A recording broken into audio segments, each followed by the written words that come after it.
When life feels overwhelming, fun can seem impossible. But I learned the hard way this past summer that fun isn't optional, it's survival. In one of the darkest moments my family has faced, rediscovering fun was what pulled someone we love back from the edge. So today I want to share what fun really is, why fake fun leaves us empty, and the three ingredients of true fun.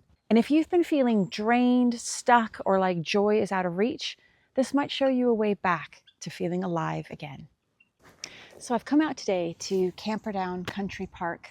You'd see the beautiful big house behind me.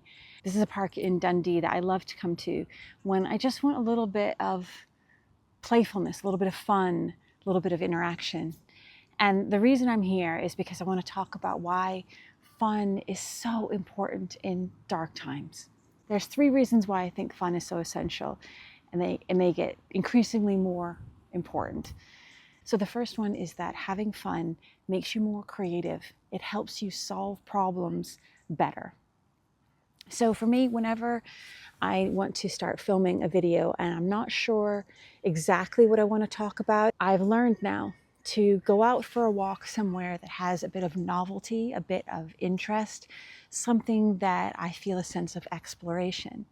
And this is basically just a mini version of fun. So I've spent some time walking around Camperdown thinking about what I wanted to say to you today. And that's just made the process so much more fun and enjoyable. And it also gives me an excuse to share with you some of the places that I go. And I hope you'll enjoy that experience. The second reason why fun is so important in dark times is that it tells yourself or the person you're trying to help, you deserve this. You deserve fun. So often we treat fun like it's the reward you get when you've done all of your work. And the problem is, at least I find as an adult, your work is never done. There's always just more to do. And so you keep putting off fun to this horizon. You know, I'm a bit embarrassed to say that for many years, I felt like I couldn't have fun. I didn't deserve it until I had lost weight. I know. I had gotten a career where I was earning plenty of money and where my health was great and I had plenty of energy. Well, I waited for 20 years for that to happen and it never did. So finally, I just decided one day, no, I'm going to start having fun now. And of course, that can be a challenging thing. When you have health problems or money problems, or you're just stressed to the gills, fun can seem like the last thing you'd ever want to do. So my advice is, if you feel like fun is something you are really struggling to have in your life because of the challenges you're under, for me, what's worked is to start small.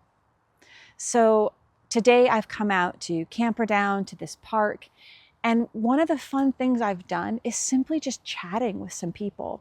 Now, I haven't filmed that because it would be a little weird for me to start like whipping out my camera as we're talking. But just trust me when I say there's been folks coming along and you just start to chat about not just the weather or so on, but we got into Scottish politics, about what it's like as an American immigrant being here and how welcoming Scottish people tend to be of immigrants, and, you know, quite deep things. So I've ended up having a genuinely fun time being here, both in filming this video for you and in getting to interact with some of the people that I've met. So all I've done today in coming out to film this is added in a few components that made it more likely I was going to have fun. And I hope that fun has translated into how it feels as you watch this.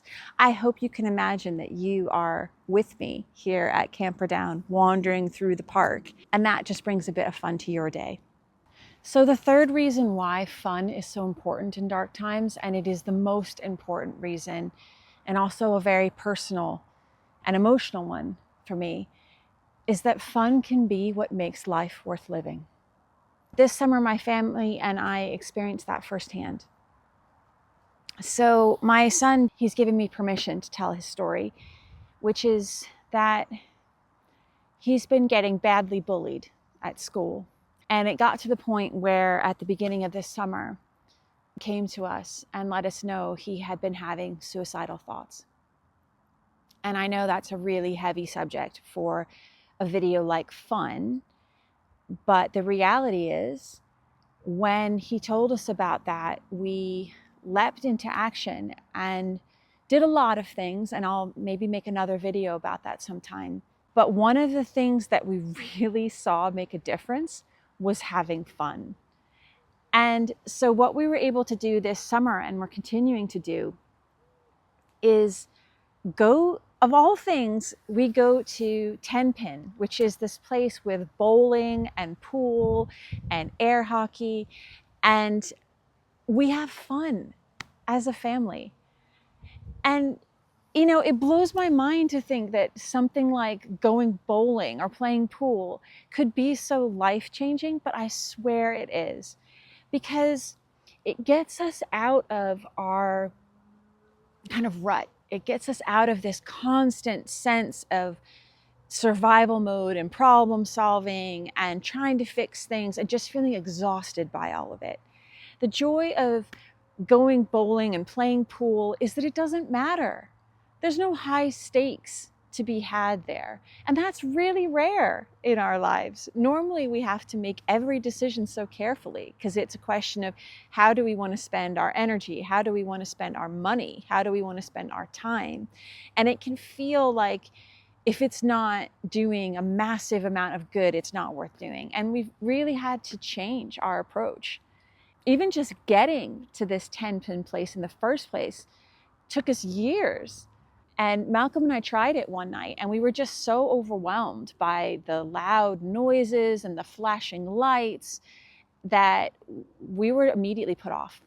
But something made me try it again this summer, and I was like, hey, let's go check this place out. And when I saw how excited he was, we were like, right, we're doing this. And so literally every week we would go, and we were terrible, because of course we're terrible at bowling and playing pool and air hockey. We're terrible at all of them. And we just laughed and had fun. And it shifted the mood. It made us feel like there were things worth living for.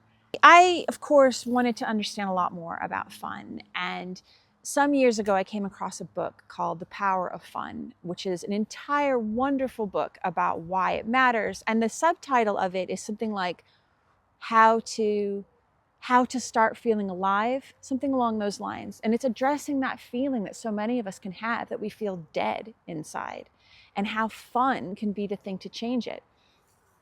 And I know in the book she talks about there's two different kinds of fun.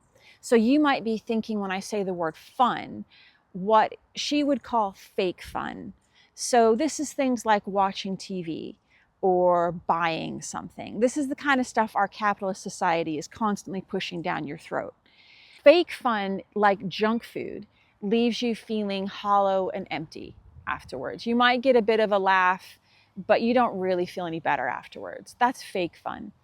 True fun, as she describes, has three different characteristics: playfulness, flow, and connection. So if you're not familiar with the concept of flow, that is another fantastic book and a study, but it basically just means you are concentrating on something that challenges you enough that you're having to concentrate, but not so much that it's stressful, like hugely stressful. So a classic example for me is air hockey. If I'm just playing air hockey, I am in flow because I'm so concentrating on where to have that puck go. But it doesn't matter. And that's where the aspect of playfulness comes in. Playfulness is low stakes. There's no consequences if you get it wrong. So that's another important factor. And then the third factor, which I think is really interesting, is connection. So obviously when my family and I, or even just Malcolm and I, are at 10 Pin, playing pool, we are combining all three of those things. It's something that brings our family together. And I feel a real deep connection with my family. And I love that. For something like today, when I'm out here at Camperdown, I'm obviously on my own. So what am I connecting with? To some extent, I can connect with the nature. I do feel other people do this better than I do. Malcolm certainly can connect with nature far more, but I can do a little bit. Above and above everything is that I feel connected to you. As I'm talking to you, it feels like you're here with me. I feel like I'm sharing this experience with you, and I love that. That's what makes it fun for me. But if I didn't have the camera on and I was just walking around, the connection would mainly come through either saying hello to the people I pass, and sometimes maybe getting into a brief conversation, or it might come like if I go to a cafe afterwards and just, again, have a brief chat with the person I'm buying a cup of tea from. I'd love to know a few things. One is, do you struggle to have fun? Do you think that it matters and you just aren't quite sure how to do it? Or are you somebody that does find ways to have fun, either in little ways or big ways, and that has made a big difference in your life? So yeah, let me know what you think about that. Going back to the how to have fun, I have definitely found you have to take risks. You have to be rebellious. In essence, I have to go against my own carefully managed routines. You know, I get nervous when I go out anywhere. I'm always afraid on some level that I'm going to get motion sick, that I'm going to suddenly feel really unwell or really exhausted. So that's a genuine fear I have, and it makes me not want to go out and do things. So I have to overcome that and force myself to go out like I am today. But I would say 9 times out of 10 when I do that, I have a fantastic experience. And it really does refuel me, recharge me, give me a new perspective and a new motivation. So I'd love to know if you end up doing any fun activities this week, whether you notice that happens for you too. And the second thing I want to say is that for our son, we found an important component is that he feels a sense of agency. So he gets to choose what we do to a fair extent that is fun. Because this was specifically about intervention, our basic goal was to persuade him why staying alive is the best thing to do. The main takeaway I hope that comes out of this is that fun is an essential survival skill. It's not a nice extra. It's not the thing you do when you've done everything else. We need it now because it makes us creative, because it helps us see why life matters, because it makes us feel like we matter. All of that is critical. And it's why in the membership community, every Friday we have the wins and celebrations live call, because we need time to kick back and have fun. And sometimes you need somebody to set that up for you to make sure you do it. So I hope this helps. I would love to hear about whether you already are integrating fun in your life, and if so, what you're doing, both the little things and the big things, or if you've really struggled to put fun into your life, but you're starting to see why that might be a good idea. All right, well, thanks for joining me, and I'll see you soon. Bye.